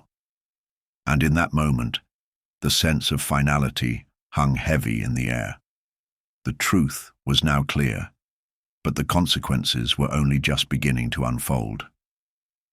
Mrs. Tilling had thought she could bury her secret forever. But secrets have a way of emerging, sometimes in the most unexpected ways, and with far more devastating consequences than anyone could have imagined. The night was falling fast, and the air was thick with the weight of impending events. Miss Marple sat quietly in the study, her gaze fixed on the darkened garden outside the window. Drew had left to organize the final steps of the investigation, and now, as the shadows lengthened, she felt the sharp pull of inevitability. Mrs. Tilling had made her move, but she hadn't counted on Miss Marple being one step ahead. The pieces of the puzzle were now scattered clearly in front of her, the truth exposed with surgical precision. But there was one last piece to place: Mrs. Tilling herself. The woman was, for all her attempts at control, desperate now. It was no longer about the money or the estate, but about facing the truth she had buried for so many years. Miss Marple could almost hear her footsteps in the house, pacing in a place of her own making. Every lie, every manipulation had led her to this moment. The final confrontation was unavoidable. Miss Marple had already prepared for the inevitable. Drew would return soon with word of Mrs. Tilling's whereabouts. He had sent a few constables to look for her. But Miss Marple knew she had to confront the woman directly. She had to make her see that the game was over. Mrs. Tilling's control over the situation had crumbled. The lies she had been telling herself, the guilt she had been carrying, all of it was now hanging on the edge of exposure. The clock in the study ticked steadily, each second louder than the last. As the door creaked open, Miss Marple turned slowly, her sharp eyes meeting Drew's. "She's here," he said simply. She returned. Miss Marple rose from her chair, steadying herself as Drew moved to the door to let Mrs. Tilling in. The housekeeper entered with a cold, defiant air about her. Her steps were purposeful, and yet Miss Marple could see the tremor beneath the surface. Her hands, clasped tightly in front of her, betrayed the pressure she was under. The woman was no longer the calm, composed servant Miss Marple had once known. She was unraveling piece by piece. "I thought you were done with me," Mrs. Tilling said, her voice edged with bitterness. Miss Marple watched her with quiet contemplation, unflinching. "I'm afraid we are far from done, Mrs. Tilling. I know everything now. Everything you've tried so hard to keep hidden." Mrs. Tilling's face flickered with an emotion that Miss Marple couldn't quite place. Fear, regret, perhaps even shame. But it passed quickly, replaced by her usual veneer of control. "I don't know what you mean," she said, but her words lacked conviction. "Don't you?" Miss Marple said, her voice calm, almost soothing. "You took everything from the Colonel, the truth, the legacy, and the family he tried to repair. You thought you could bury it all, but you underestimated what he was willing to reveal." Mrs. Tilling stiffened, her eyes narrowing. "You think I killed him for that? For some petty family squabble? You have no idea what you're talking about." "I know exactly what I'm talking about," Miss Marple said, stepping closer. "You didn't kill him out of greed. You killed him out of fear. Fear of the truth about your past, about Margaret and the child you raised as your own." Mrs. Tilling's breath caught. For a moment she seemed to retreat inside herself, as if bracing against the weight of the accusation. She swallowed hard, her face pale. "You're wrong," she whispered. "I did what I had to do." "You thought you could protect your secret forever," Miss Marple continued, her voice unwavering. "But the truth always finds a way to come to the surface. You killed him because you couldn't bear the thought of losing everything. The man you loved, the child you raised, the life you built. You feared the world would finally see who you truly were." Mrs. Tilling's composure cracked for just a moment, her hands trembling visibly. She looked at Miss Marple, her eyes wild with a mix of rage and fear. "I didn't kill him. I didn't," she snapped, her voice rising. "He was going to destroy everything. You don't understand what it's like, living with the guilt every day. I had to keep it all hidden. I had to protect him. And when he tried to ruin everything, I couldn't let him." "You couldn't let him," Miss Marple repeated softly. "Because it would have destroyed you, your entire life, your identity, your connection to him, everything you've built. You believed that if you could stop him from speaking, you could hold on to the past." Mrs. Tilling's shoulders sagged, the weight of her confession settling on her. She shook her head, tears threatening to spill, but she stood her ground. "I didn't mean for it to go this far," she said quietly.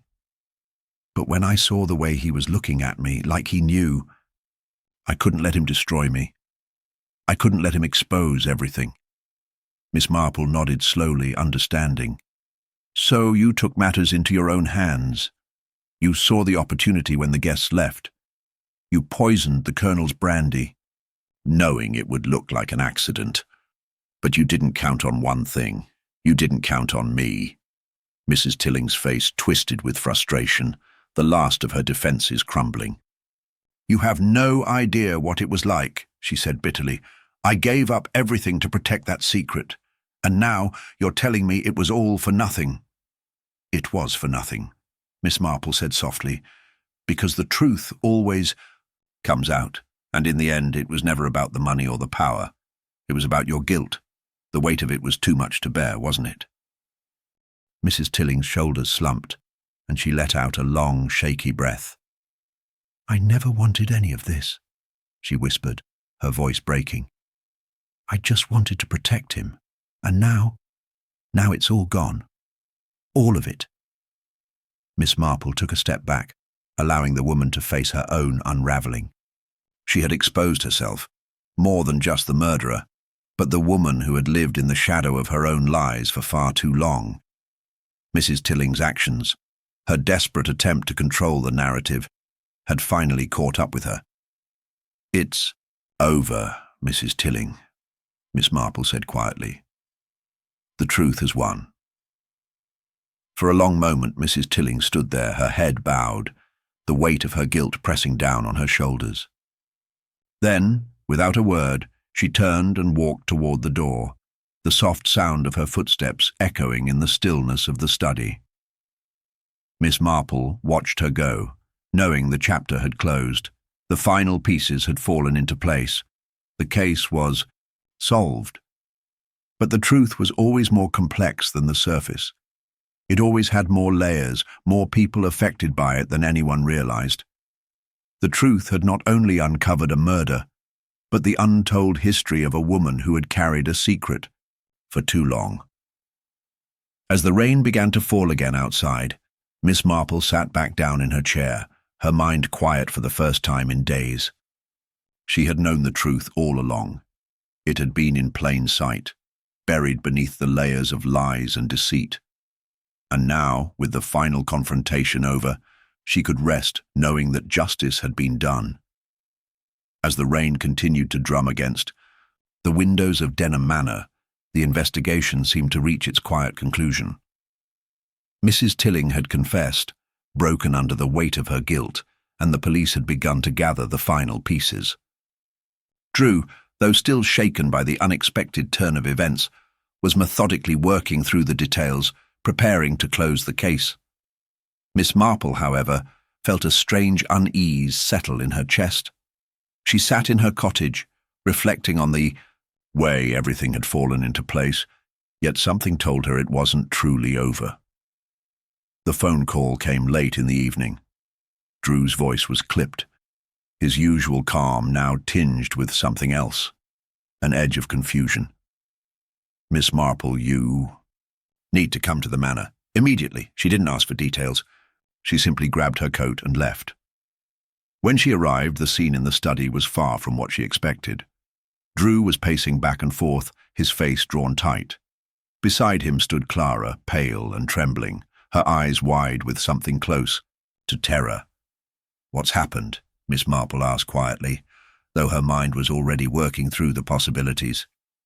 "It's gone," Drew said, his voice strained. "The second will? It's vanished, completely." Miss Marple took a slow, deliberate breath. She had anticipated something like this. The will had been hidden for years, first by the Colonel, then by Bryce, and now, in the chaos of Mrs. Tilling's confession, it seemed someone had made sure it would never see the light of day. "How?" Miss Marple asked, her voice calm but sharp. Clara stepped forward, shaking her head in disbelief. I don't understand. It was here. I saw it earlier, after everything." Drew had it in his hands. "He showed it to me, and now it's gone, completely.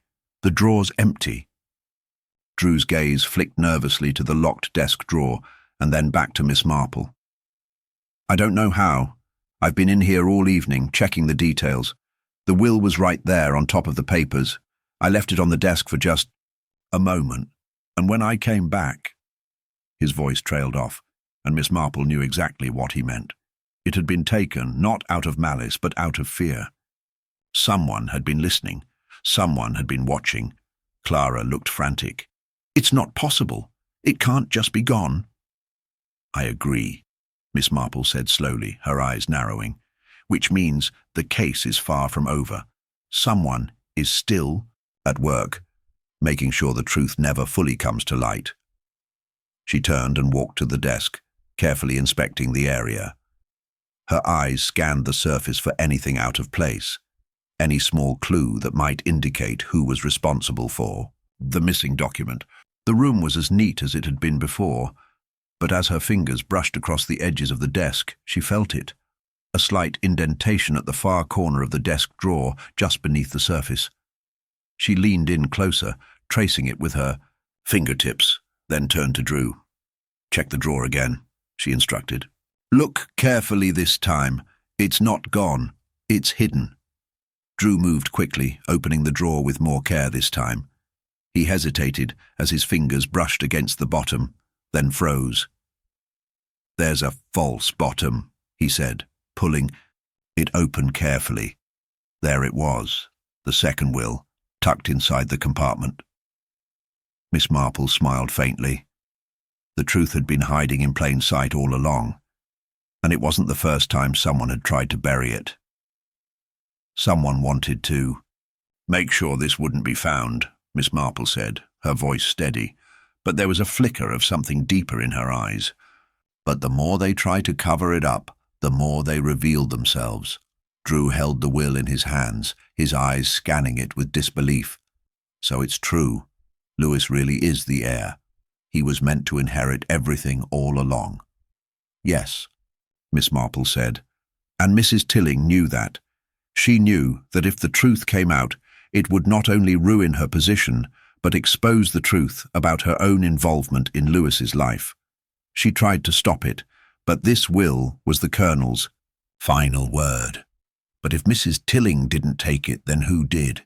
Clara asked, her voice trembling with confusion.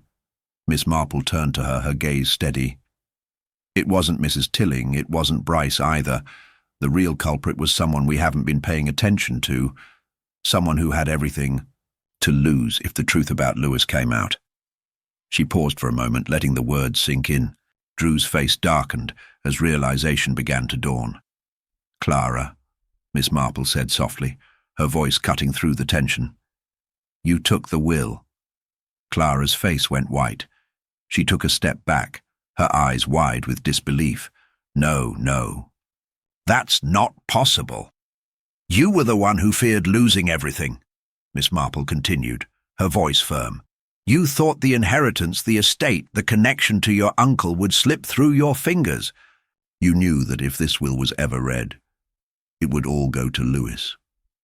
You took it to protect yourself, to keep your place in the family. You thought you could just bury it, destroy it, make it disappear. But you didn't count on me. Clara's breathing was rapid, her hands trembling. She stared at the will in Drew's hands, her mouth opening and closing, as though she were trying to speak, but couldn't find the words. The guilt was written all over her face. I didn't mean to kill him, Clara whispered, her voice breaking. I just wanted to keep it all. I didn't know how far it would go. Drew took a step closer, his voice low and cold. You didn't think, Clara. That's the problem. The room fell silent.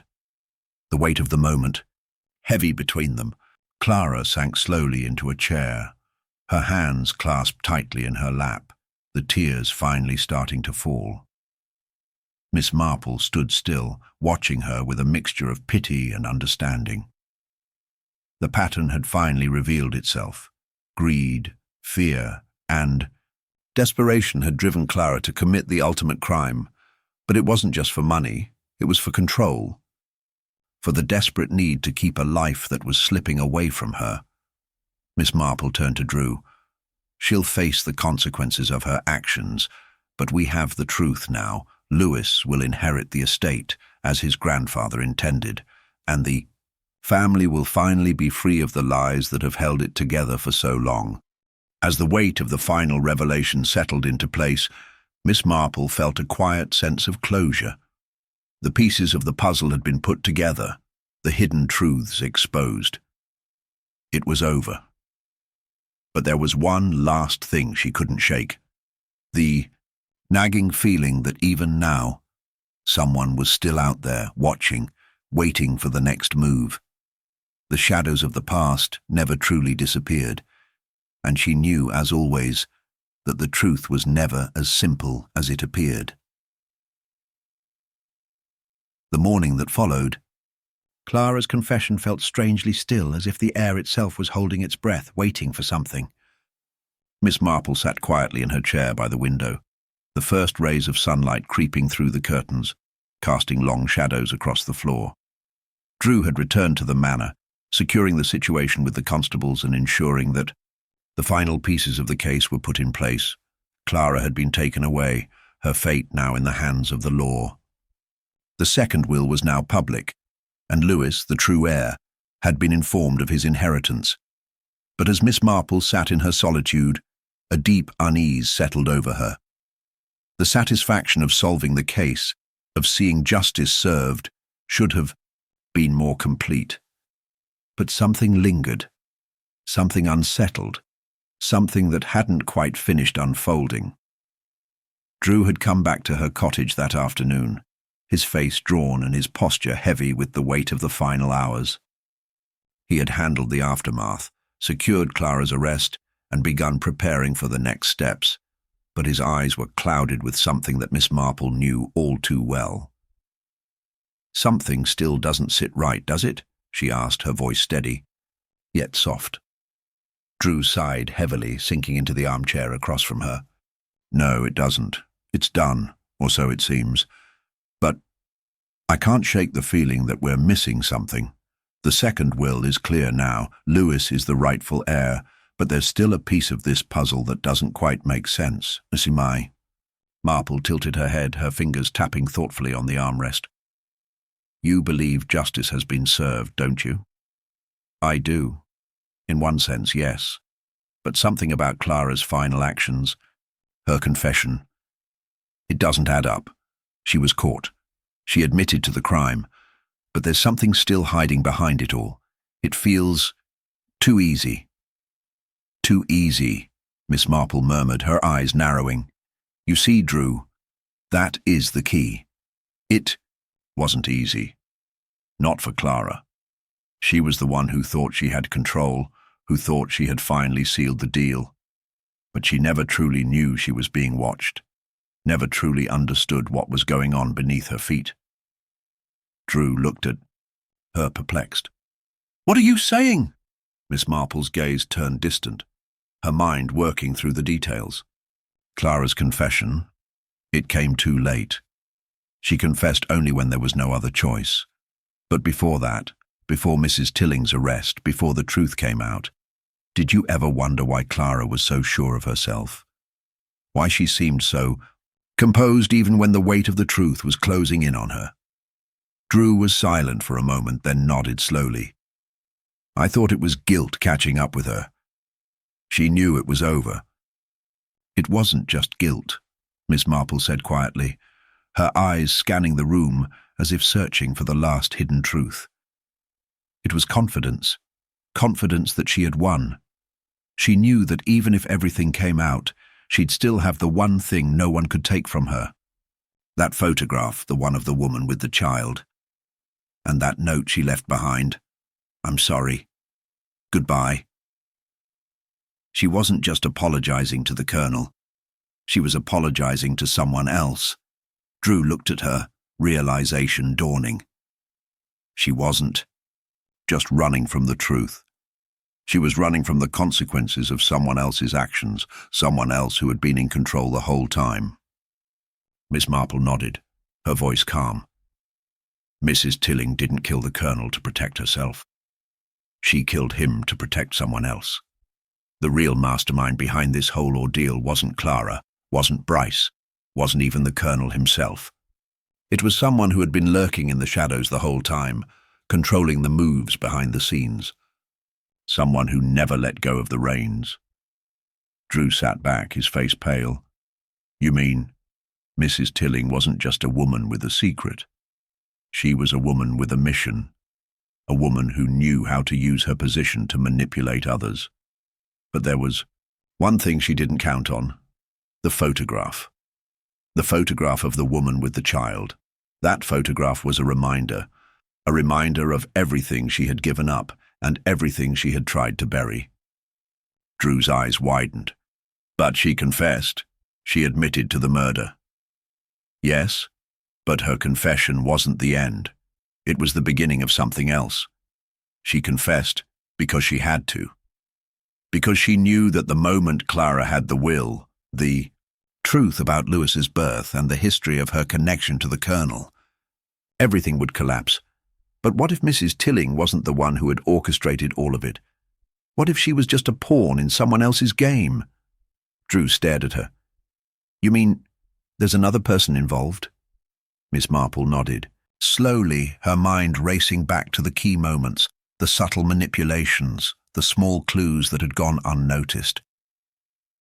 "There's always another person, Drew. In every case, there's someone hiding just behind the shadows, pulling the strings, from a place no one expects.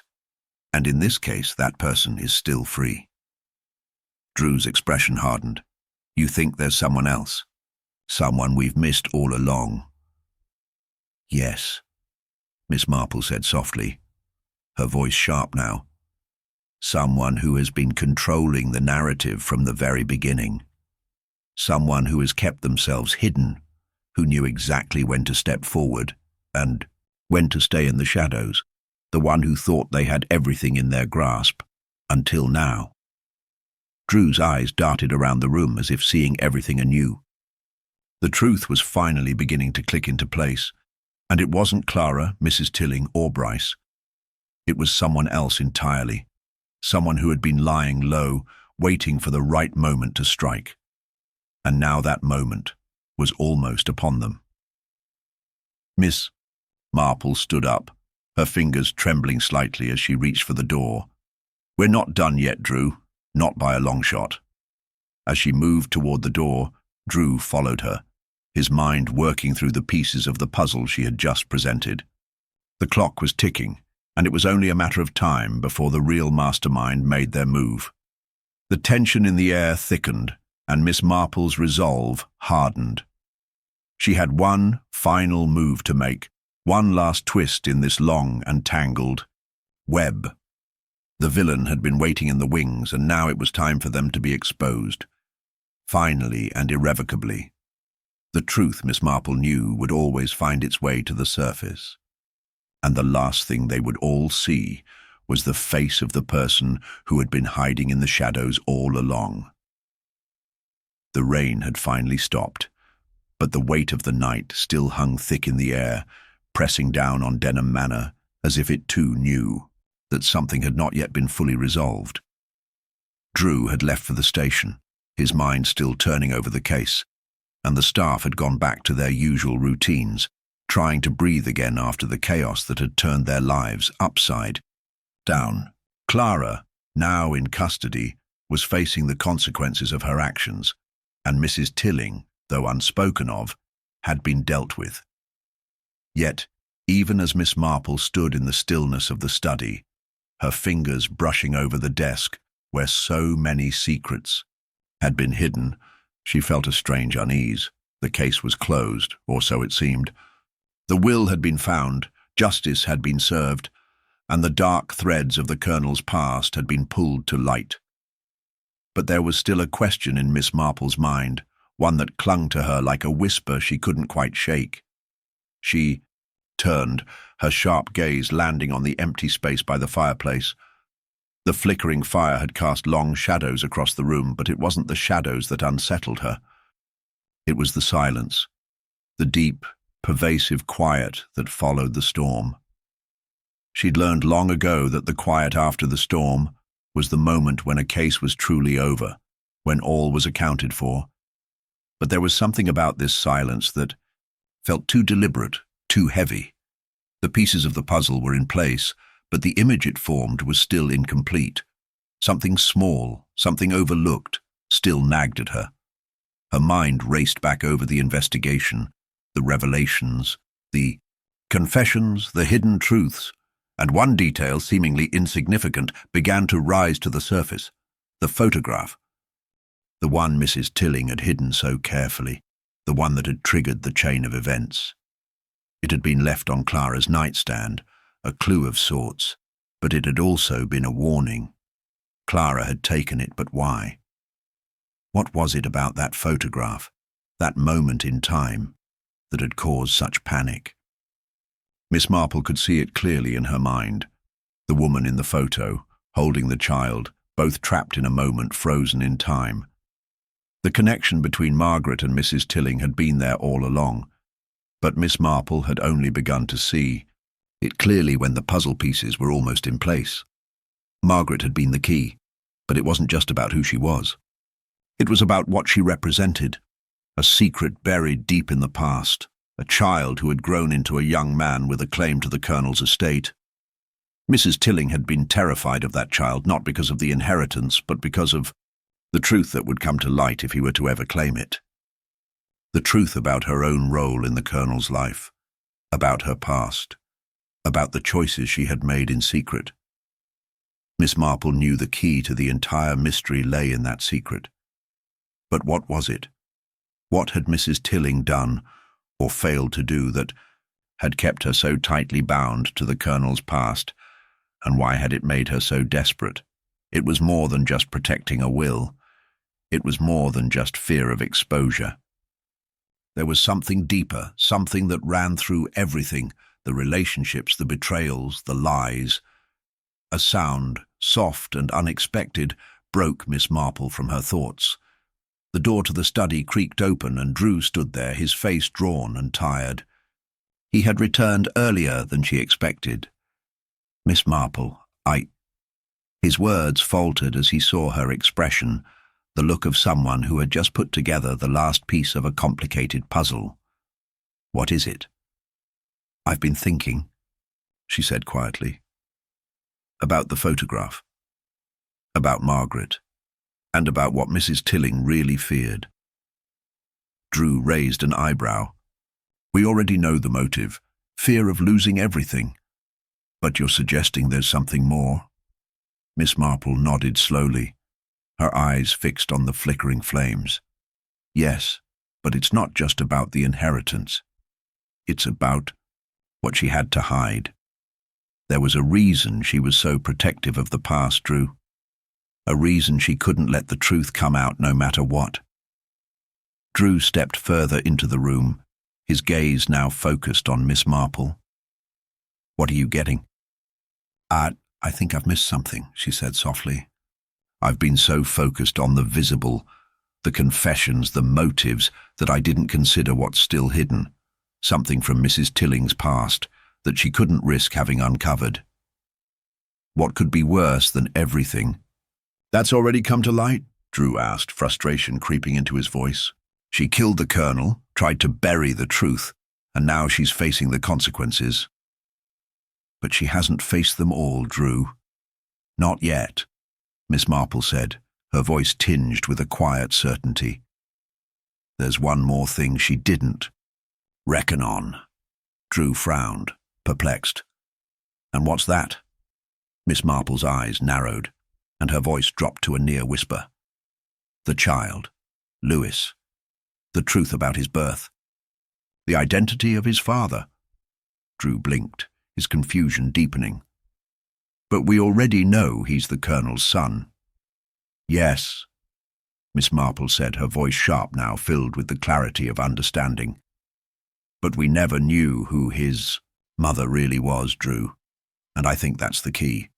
Mrs. Tilling knew it, but she never told anyone. She was hiding the truth, not just from the Colonel, but from everyone. She didn't just raise Lewis as her own, she took on the responsibility. For him in a way no one could have guessed." Drew took a slow step forward, his mind catching up. "You're suggesting that Lewis wasn't just the Colonel's son. He was Mrs. Tilling's son too?" "Yes.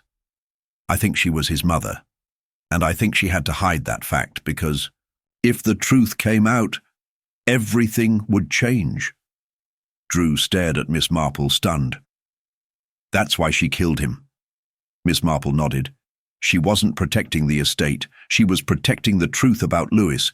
She killed him to keep the past buried, to keep her own secret safe. She couldn't let anyone know that the child she'd hidden all those years was not just a part of the Colonel's legacy, but also her own." A silence fell between them, thick with the realization of what had been hidden and what had been sacrificed for it. Drew let the weight of the revelation sink in, his mind working through the implications. Everything had been about protecting a secret, one that could shatter the lives of so many. But just as the final piece of the mystery seemed to fall into place, Miss Marple's eyes darted to the door. Her sharp instincts told her something was wrong. The air had shifted again, something had changed, and then, just as quickly as it had started, the door creaked open again. The figure in the doorway wasn't Drew. It was Mrs. Tilling. She was back, and she wasn't alone.